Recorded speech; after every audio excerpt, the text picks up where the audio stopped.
Halo guys, welcome back to Coach Vito ID. Balik lagi bersama gue Rafid. Dan hari ini kita akan membahas film horor yang baru aja rilis beberapa waktu lalu di Indonesia, yaitu The Conjuring: The Devil Made Me Do It. Tanpa basa-basi lagi, kita langsung aja go through reviewnya. Cerita berawal di mana Ed dan Lorraine sedang berusaha untuk mendokumentasikan proses eksorsis dari anak berumur 8 tahun yang bernama David Glatzel. Acara eksorsis tersebut ditemani oleh keluarganya dan juga kakak perempuannya Debbie dan pacarnya Debbie, Arn Johnson. Dan juga Pastor Gordon juga menemani proses eksorsisnya. Arn mencoba menyelamatkan David dengan merayu iblis tersebut untuk memasuki dirinya. Dan benar saja, dia dirasuk guys. Cerita berlanjut beberapa bulan setelahnya, di mana Ed baru saja sembuh dari serangan jantung saat proses eksorsis David.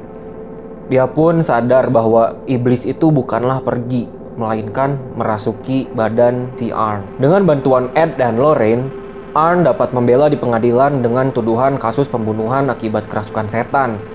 Dan ini pun menjadi kasus pertama di Amerika dengan pembelaan seperti ini. Dan dari situ pun mereka berusaha untuk memperingati keluarga Glatzel. Namun sayang mereka telat. Dengan dirasuki oleh iblis, sang Arn Johnson membunuh landlordnya sendiri dengan cara menusuk badannya sebanyak 22 kali. Yes, 22 kali coy. Dan Arn Johnson pun akhirnya ditangkap dan lalu dia diadili. Oh iya, film ini juga didasarkan dari kisah nyata ya. Berlanjut dari film-film The Conjuring sebelumnya yang mengisahkan perjalanan karir Ed dan Lorraine Warren, di akhir film juga akan diperdengarkan audio asli dari rekaman dokumen proses asli proses eksorsismenya David Glatzel yang diperlihatkan di awal film. Dan juga diperlihatkan beberapa foto-foto dokumen asli saat Arn Johnson sedang menjalani proses pengadilan.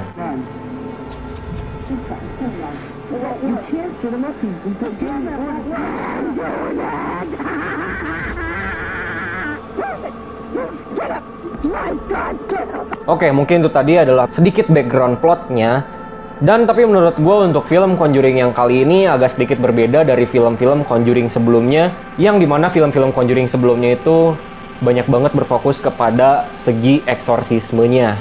Di film ini, tema yang lebih condong kerasa adalah si Ed dan si Lorraine lebih menjadi seorang detektif daripada seorang eksorsim supernatural. Mereka lebih fokus kepada apa yang menyebabkan si iblis ini merasuki si Arn, dari mana asalnya, dan apa motifnya. Dan ya mereka juga mempertanyakan hal-hal tersebut dan dari mana asalnya iblis tersebut bisa merasuki si David pada awalnya. Dan juga mereka akan terlibat banyak di dalam scene-scene di mana mereka berdiskusi dengan polisi. Dan di sini mereka akan berkolaborasi untuk memecahkan misteri di dalam lingkungan tersebut. Dan film ini juga mengandung unsur sektenya juga guys. Jadi kayaknya lagi populer ya di film-film horor atau thriller sekarang-sekarang ini, ada unsur sekte di dalam plotnya. Yang menjadi contoh bagus adalah film horor seperti Midsommar, Hereditary, atau juga The Witch yang berfokus kepada sekte di dalam plot-plot film tersebut. Tapi meskipun dengan tema yang sedikit agak berbeda dari film-film Conjuring sebelumnya, gua rasa dalam hal presentasi, film ini terasa bland dan membosankan. Mungkin dari ketiga seri The Conjuring film, ini menurut gue paling ngebosenin ya. Dari segi sinematografinya, gak ada yang spesial sih di film ini. Film ini masih ngikutin gaya James Wan di film-film Conjuring sebelumnya. Dan yang mengecewakan adalah CGI-nya yang menurut gue terkesan murah dan gak enak dilihat. Tapi lagi-lagi film ini dibuat dalam masa pandemi ya. Jadi mungkin agak kurang maksimal dalam proses post-produksinya. Jujur, gue nggak punya banyak ekspektasi besar pada film ini. Pas gue nonton trailernya juga gue pikir ini cuman kayak quick cash grab untuk The Conjuring series. Dan gue pikir juga kalau series ini bener-bener udah di overmilk.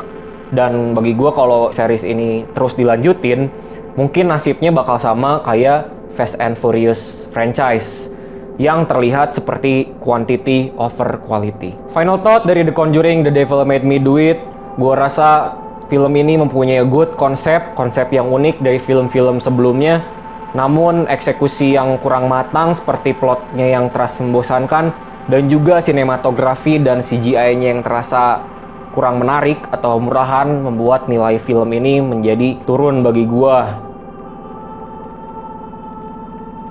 Jadi ya intinya good concept but pure execution. Dan final rating untuk film ini gue bakal kasih 6/10 untuk film ini. Oke, itu tadi review dari The Conjuring The Devil Made Me Do It. Coba tulis di kolom komentar kalian apa pendapat kalian tentang film ini.